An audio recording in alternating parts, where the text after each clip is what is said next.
Hi everyone, it is the 23rd of July. I'm Shane Greenup and this is the Everything Misinfo podcast.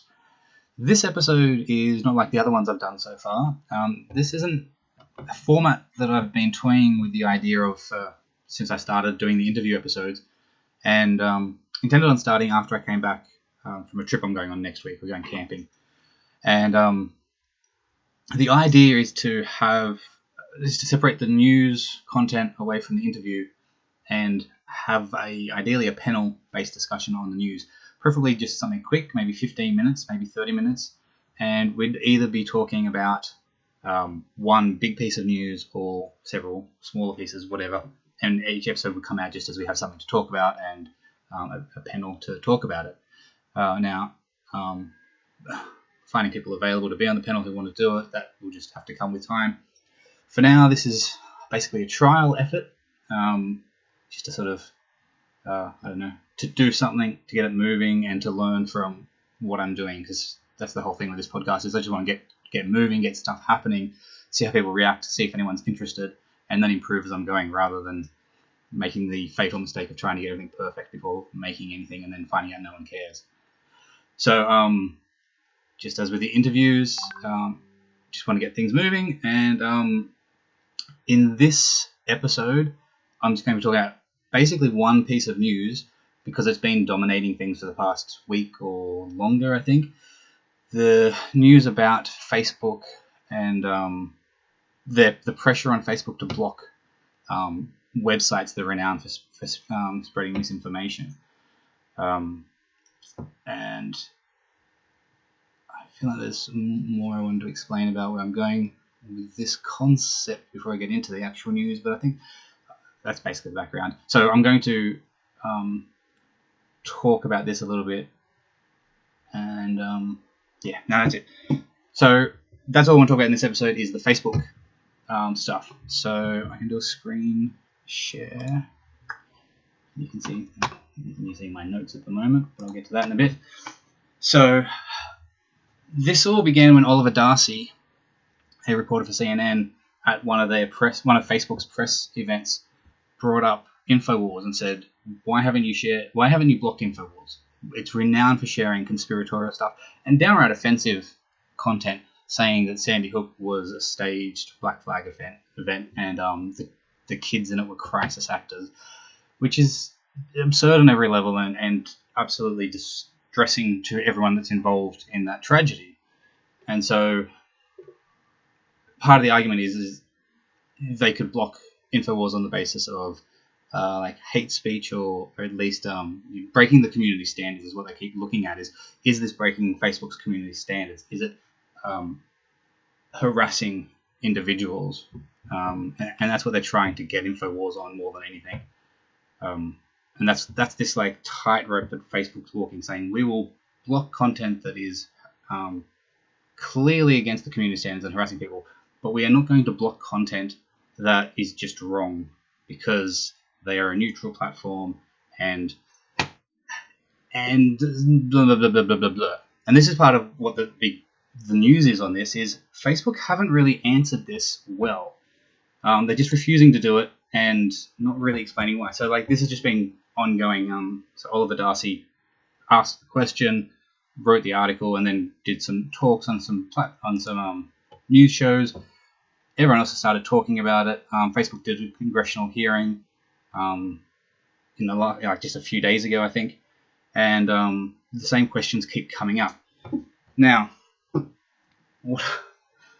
what terrifies me is that what I'm seeing in the general public and in people in the misinformation space, and particularly journalists and everyone's sort of looking at this going, we've got a problem with misinformation. The majority of people seem to be taking the same position on this, which is, come on, Facebook, do something. Why aren't you blocking Infowars? Why aren't you doing more? And Facebook aren't giving a good answer. So I'm going to give you several good answers why they shouldn't. And I'm terrified that there's so much public pressure on Facebook to do something on this regard that they will. So I'm going to take back off that. I think Facebook have implemented what they've done already in terms of filtering out misinformation, because that's what their misinformation flagging system basically does. It just soft filters it, as I call it, which is applies an algorithmic penalty to it, which reduces the amount it's shown. And they say content that's been flagged as false is seen 80% less than unflagged content. But because they control the edge rank, they control the penalty, they're basically just controlling that. They're just removing it from 80% of the instances that it would be seen. The flagging, that whole process, otherwise we've not seen any evidence that achieves any change in user behavior or improvements in public consumption of misinformation. They're just seeing it less. So it's fundamentally achieving the same thing as filtering misinformation would achieve. So Facebook have already started doing it. And I believe they've started doing it in that way because they know they don't want to just do it. They want to have that plausible deniability of, well, we're not filtering, we're just flagging. And it results in an 80% reduction. Because they know that if the second they start filtering, it will cost them. It will cost them users, and it will cost them resources, because now they've admitted that they will start doing it, and so they'll have to figure out how to do it in a way which doesn't offend more people, doesn't upset people, doesn't look like censorship. They've got so many issues to balance in following through on any of these actions. But they also know that they've got to do something because everyone's yelling at them, you've got to do something. So they're under a lot of pressure to do something and under a lot of pressure in the other direction to not screw it up. So it's super complicated for them, and it's a super complicated issue. So let me explain. Let me go down my list of reasons why we don't want Facebook to do what they seem to be constantly being asked to do, and why. Hopefully, I don't know how. I don't have enough influence. I've written about this concept at least 10 times already over the past 2 years, and I don't know why I think making this video is going to suddenly make people listen to me. But we've got to get the public, we've got to get the people that are making these demands to stop making these demands. We've got to stop asking Facebook to do something without knowing whether it helps and without expecting it to just make things better magically without any proof that it will, when we've got a good list of reasons I'm about to give that we know that it will create problems. So first of all, if we want Facebook to block InfoWars, like, it sounds so easy when you have someone go, well, why don't you block InfoWars? It's a problem. We know that it's bad. We should just block it. But the second you do that, why are you just blocking InfoWars? Why not natural news? For a start, InfoWars has got 907,000 people like it on Facebook. So it's not like it's unpopular. So you know that if they block it, it's going to piss a lot of people off because people like it. But natural news has got 2.9 million people that like that. And it shares the same sort of conspiratorial nonsense. I'll show my screen. Some of the conspiracy theories found on natural news include big pharma conspiracy theories, believing there's no depth big pharma will sink to. Mike Adams, the founder of Natural News, claims that the pharmaceutical industry created HIV vaccines with the sole purpose of creating as many HIV positive people as possible. Mammographic screening creates cancer. He considers chemotherapy warrants criminal prosecution. Claimed that Bill Gates and Microsoft are in the process of developing weaponized, ethnically targeted influenza viruses as part of a sinister eugenics plot. He thinks that attempts to develop reversible forms of male contraceptives are deliberate attempts to permanently sterilize minorities. His reaction to Angelina Jolie's preventative double mastectomy due to having the BRCA1 gene was that diet and lifestyle changes could have solved that, and so she shouldn't have done it, and that oncologists are quacks here. And like, so if you pay any attention at all to what Natural News writes and does, it's as bad as InfoWars. And I actually, looking on a Snopes article, sort of reading up on this, Mike Adams does actually appear on InfoWars quite regularly and stands in for Alex Jones occasionally. So they are, sibling websites basically. So if you're going to block InfoWars, let's block Natural News as well. You may as well. So now we've got 3 million extra people pissed off. So there's like 4 million people that are upset. There's probably a lot of overlap. And then, like, as the author of this Pointer article points out, Daniel Funk, what about your Newswire? It's one of the most popular fake news publishers in the world. The website run by two men in Los Angeles regularly pump out hoaxes and conspiracy theories. It's promoted the Pizzagate conspiracy theory, subject to It's been debunked at least 80 times by the Point of Fact-Checking Network. He's right. This should be blocked as well. There you go. I've just got 3. Now, here's the problem with me doing this right now, and it highlights the whole problem with this idea, is I've just told you 3 websites that need to be blocked.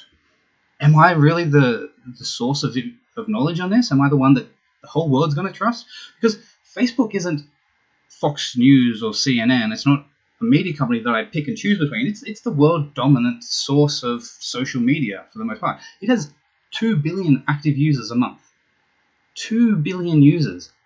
Like, we are talking a substantial part of the global population. And moving forwards, short of Facebook disappearing entirely and going the way of MySpace, they will continue to integrate themselves into the information flow of the entire world. And so they are a choke point of the flow of information of the internet. And so by beginning to enforce controls and restrictions on the flow of information of Facebook is in many ways enforcing it on the internet. Because for a lot of people, as far as they're concerned, they're going on the internet is just going to Facebook. A lot of people that aren't tech savvy barely know the difference. And so when it comes to deciding we should block InfoWars, someone has to make that decision. And so who do you trust to decide that on behalf of basically the entire human race? I trust me. I think I'd do a great job. But no, actually, no, I don't actually believe that for a second. Being a little bit facetious, but I get things wrong all the bloody time, and I believe fake news and share it occasionally. I try and correct it. I correct it if I find out, and I try and find out if I'm wrong, but it happens. No one's perfect with this, and we all have biases, and we all are easily manipulated because we have evolved brains that are not suited for the modern context, and we're flawed. So to trust someone to make these decisions on behalf of the entire human race is just absurd. To trust an organization to do it is just as absurd, because an organization is no more than a group of people. You come up with processes, but then you've got resources going into it, and at the end of the day, having that choke point and having someone decide just leaves you vulnerable to mistakes being worked into it and external influences controlling it through blackmail or through force. So that's the first major thing, is like, who would you trust to have this control over the flow of information for the human race? And people will leave. And then as soon as you do start implementing it, you start blocking content, you will create division in the community, in the global community, and the people. So if you block InfoWars, there are millions of people that think InfoWars is a great resource. They love it. They think it's telling truth to power, and it's challenging the status quo, and it's not just accepting things as they seem. Like, that's how it sells itself. And so you block InfoWars, you block natural news, you're going to lose millions of users from Facebook, and they're going to go elsewhere, and you will be dividing the global population along ideological lines, along belief lines, in a way where the communities will not interact. And we keep talking about how bad echo chambers are now, and we're in a situation where basically everyone's using the same platform. Basically everyone's on Facebook, or in some cases, lots of people are on Twitter, and people complain. Actually, I see more complaints about how frustrating it is dealing with the other side and the anger and the fighting that happens. But that's the reality, is that you get to see the other side. You get to have those disagreements. Those people are present on the platform, and while we craft our echo chambers through our biases and our friends and the people we select and the people we end up blocking and so forth, we are still in a platform that allows outsiders to participate, and people, so friends of friends that disagree with us. And so we get these exchanges and these exposures to people of other mindsets.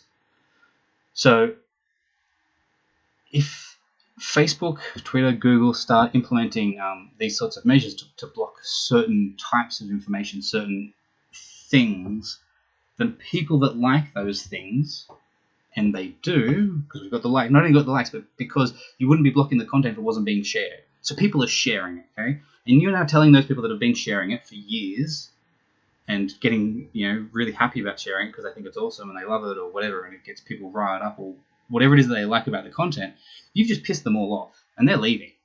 And so now we have got this division based on what people believe that is unparalleled in the history of the earth. Like, in the past, we had that sort of division, but it was usually based around geographic regions. So you'd have Christian nations and Muslim nations. You'd have communist nations and capitalist nations, and they'd go to war because of those beliefs. Well, now we're going to have that sort of ideological division within our societies, because this is ideological in a global sense, and my next door neighbor could think InfoWars is great. People in my family think InfoWars is great, and they're going to go elsewhere and engage with that community on a global level and find thousands and millions of other people that agree with them and reinforce that belief, and never, ever be exposed to the idea that there could be something wrong with their process, or no one's challenging each other. We don't get exposed to each other's ideas, and we fester and reinforce our beliefs, and then we have to go and live together and vote together and work together in a productive way to make our society and our own lives better. It's incredibly dangerous to allow that sort of division to occur.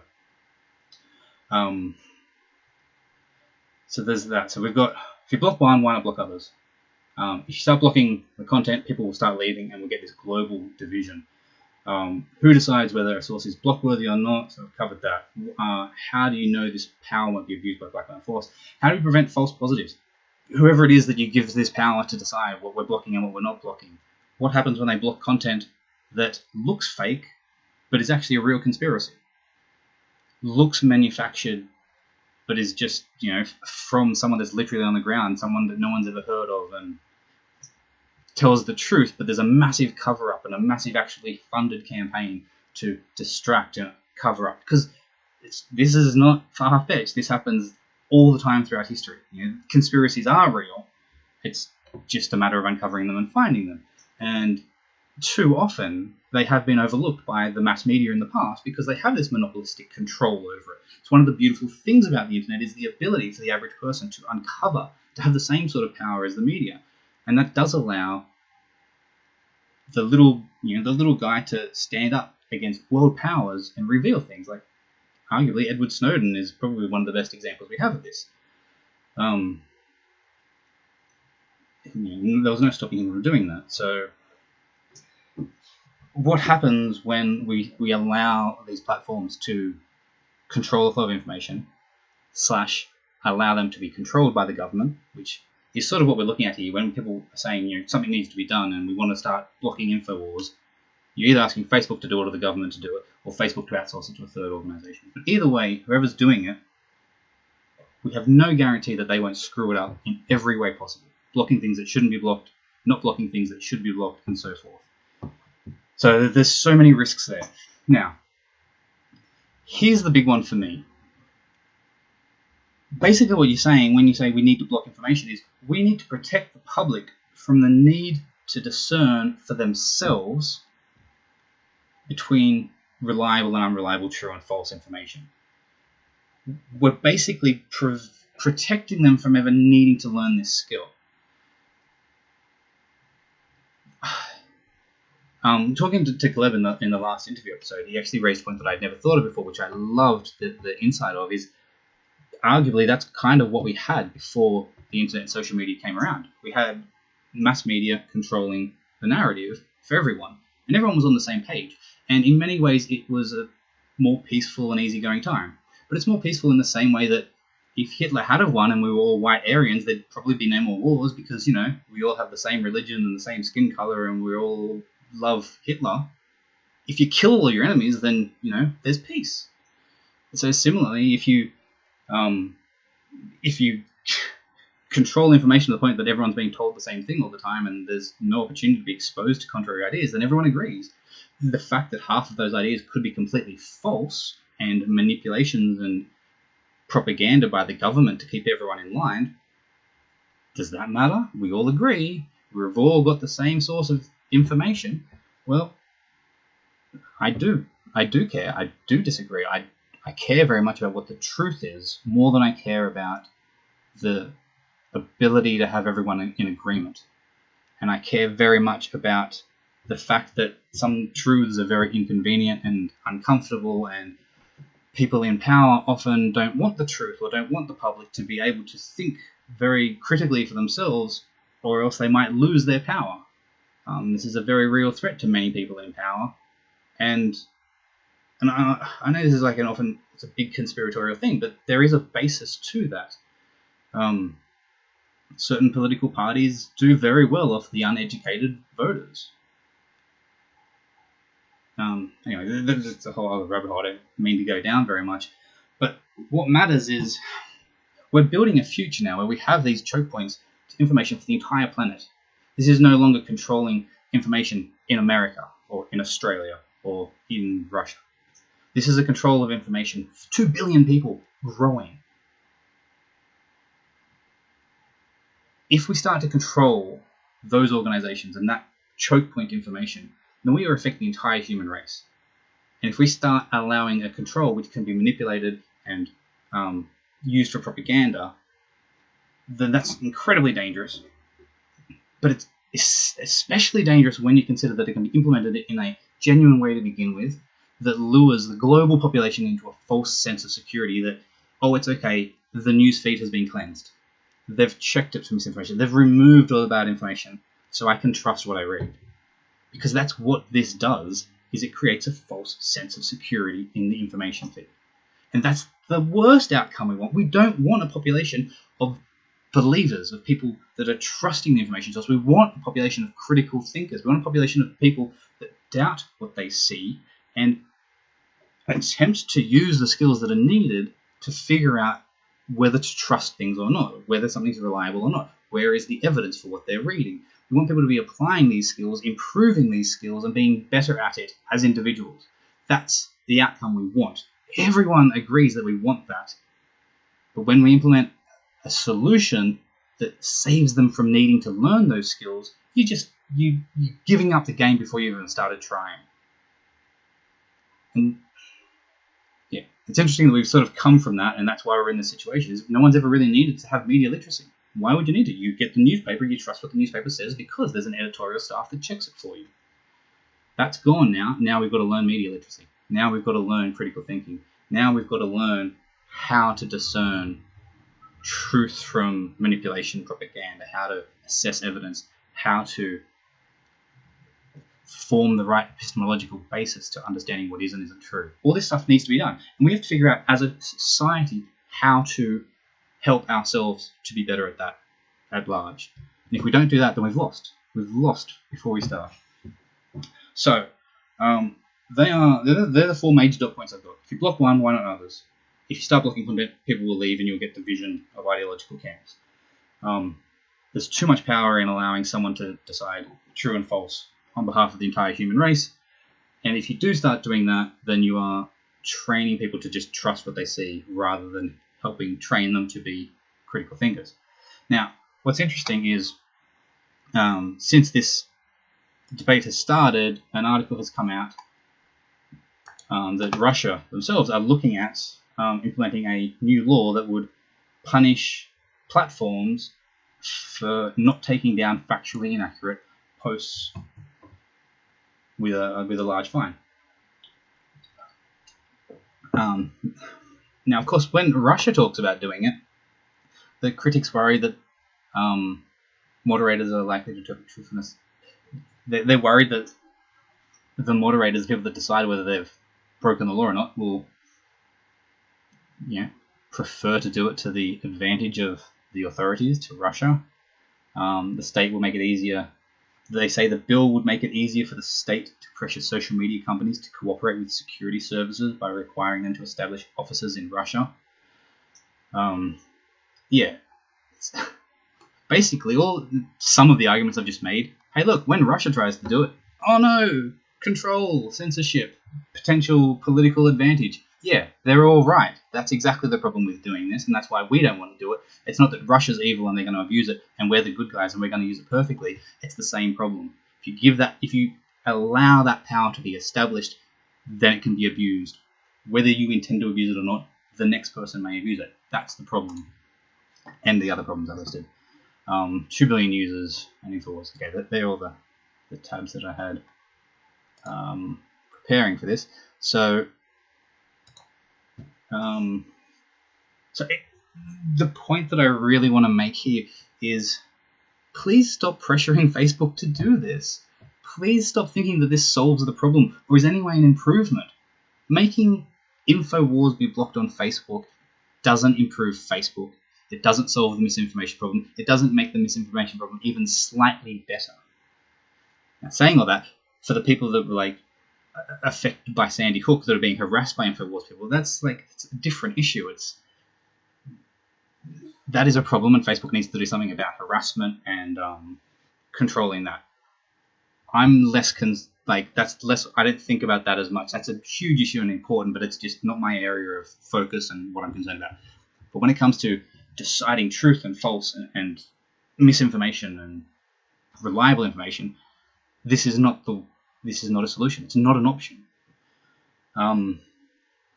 Which brings me to a final point that I want to make on this whole thing is, Facebook has continually failed to provide a decent answer to why they won't do it. And I completely understand why. What I think I do. This is my hypothesis, my guess about it, is they are stuck between this opposing two forces where there's a lot of public pressure to do something, and they don't want to upset people by appearing to not be doing anything. And they're already getting a lot of pressure saying you're not doing enough, when they're actually probably doing just about everything they can. And they know that if they don't appear to be doing enough, then there's a risk that public pressure will grow into political pressure, and the risk of the government forcing them to do something, or the government doing something to them or on their behalf. So they're aware of those pressures, and so they need to present the strongest face possible. We are doing as much as we can. And this explains why they started running PR campaigns recently.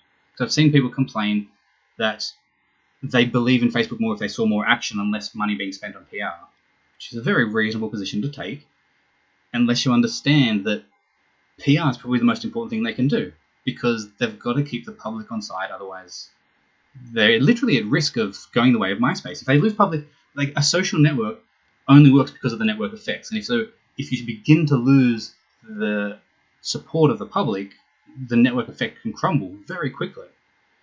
So they've got to keep public support on board, and they definitely want to avoid getting regulated into positions that could equally destabilize their social network, their network effect, start losing users, and it can crumble down.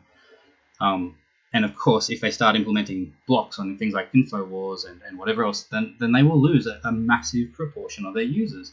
And I've seen people say that they won't because Facebook's the biggest, and so people, even though they don't they think Facebook is a liberal thing, and so a lot of conservative users don't like that, they still don't go elsewhere because Facebook is the biggest.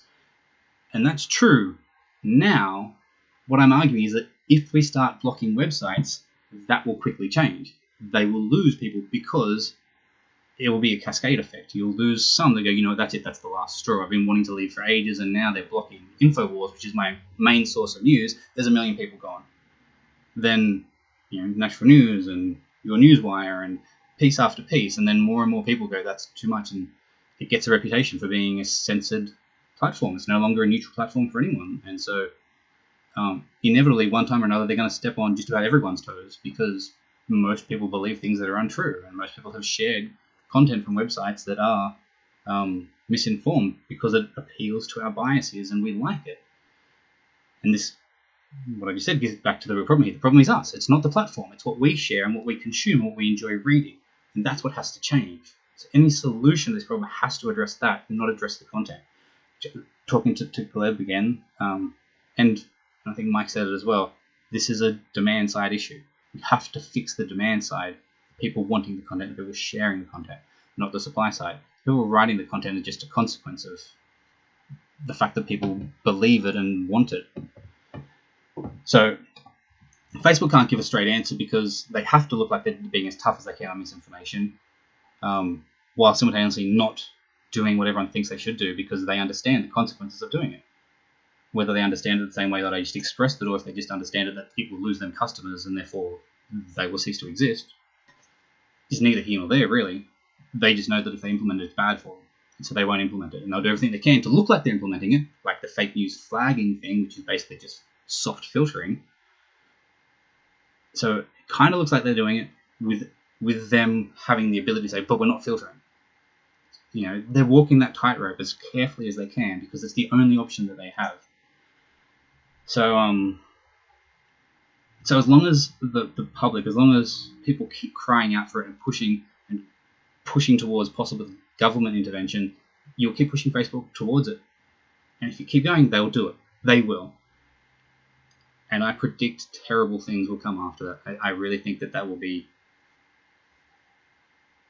I don't know, it will have very negative consequences down the road. It won't be immediate. And immediately you go, oh, look, there's no InfoWars. It's great. Look, victory. And everyone will celebrate. And then 5 years later, 10 years later, it'll be like, oh, shit. Remember when we used to have variety in our information? Remember when we used to have choice and used to, get exposed to things we didn't know about? It is a cascade effect. This is a slippery slope argument of sorts, but it doesn't mean it's not a valid argument. This is how things happen. If you start the first step on some things, it is inevitably going to follow more steps. I'm not saying it's going to end up blocking everything. It's not that sort of slippery slope. But there are multiple steps that will happen, and there'll be consequences for those steps. Okay, that's my rant. I needed to have this rant because this is, as far as I'm concerned, one of the most important things that it feels like too many people overlook and don't understand and continue to push for the ability for platforms and information on the internet basically to be censored and blocked and filtered. And it is the worst solution to this problem that there is. It is a non-solution. It doesn't solve it, and it creates problems. And we need to stop asking Facebook to do it. We need to stop asking. Oh, that's one other thing that I did forget that I wanted to mention. Why aren't we talking about Google? We want Facebook to block everything. Google, you can search InfoWars and InfoWars comes up. Maybe they should block it as well. What's the difference between asking Google to block it and not Facebook to block it and not Google to block it? There's no real difference there, is there? So I really want, this is almost another episode, if we can ask Facebook to block things, why aren't we blocking Google and Twitter to block them? Then, why not Chrome and Firefox and Internet Edge? They're allowing us to access this information. They should have filters and block it as well. Which is another thing in Facebook's defense is the costs involved to figure out what they're blocking or not blocking and enforce it is just obscene and unreasonable. And it's just the amount of content going through these platforms it's not the same as looking at newsrooms of the past and going, there's editors that decide what you do and don't read and what's good news and bad news and true and false. It's not the same. They've got a tiny sort of, a large source, and they had to choose, and they probably had limited space that was constantly under pressure to have more content in it. But a tiny amount of information compared to what Facebook has passing through it on behalf of 2 billion people posting nearly every day. So to expect Facebook to be in charge of that in this way that's actually accountable to what the information says is absurd. And equally as absurd to expect Google or Twitter or browsers to do it. But I want you to think about, if we do Facebook, why not them? Because then when you start doing it across the board in a more fair way where everyone's accountable for the information that their platform systems and technology allow us to access, then you realize that you are just blocking and filtering and censoring the internet. Because the internet is nothing more than the interface between humans and the information. And that interface is at the moment Facebook, Google, and browsers is sort of like 2 levels of the primary ways that we access this information. And if we start enforcing rules of censorship and filtering of information through those portals, then we are censoring and filtering the internet. And that's exactly what the internet is not about. It's like the antithesis to the internet. Yes, there's dangers with it. Yes, I believe that misinformation is the biggest problem that we have as a species right now because it ties into every other problem that we have. It is a part of the cause or part of the prevention of us solving the bigger problems. So don't misunderstand how important I think this problem is. But do understand that I'm not interested in applying a solution to the problem that makes the problem worse. I'm not interested in spending time and money and resources in doing things that don't fix the problem. That's not how you solve problems. This is a big problem. We need solutions. The solution is demand side. We need demand side solutions. We need to change human behavior, human nature, human culture. That's how we fix this. It's the only way, because as long as we keep wanting it, we will keep finding it. And as long as we keep believing it, we will keep making it. We've got to fix that. Okay, rant over. I'm not sure that any of the other episodes of this genre, the news discussion, will be nearly as ranty. It's one of the reasons why I want to have a panel with me, so that I'm not just here ranting and arguing what I believe. I'm particularly interested, actually, for anyone that is watching this who wants to participate. I want to find people that disagree with me. I need to have at least one person on these panels that can argue back, because, well, you know, that's how we improve our beliefs, is finding out where we're wrong.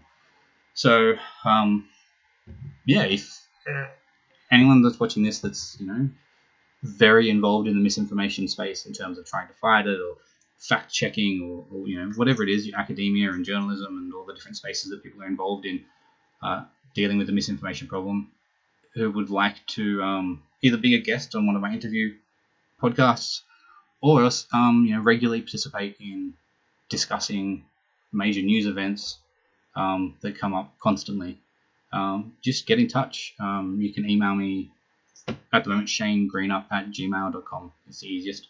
I still haven't registered a domain for this podcast yet. I haven't set everything up, but that's coming. Yeah, get in touch, shanegreenup@gmail.com. Let me know if you want to be a guest or part of the news discussion panel for the regular news briefs. Yeah. Thanks everyone for watching and listening, and I will be back in a bit over a week, and I will hopefully have another interview coming with someone. Still sorting out the last details for that. How long did I go for? Was that like super long? 36 minutes. Way longer than it should have been. Though I say 15 to 30 minutes. It's not too bad. Anyway, thanks for listening. Bye.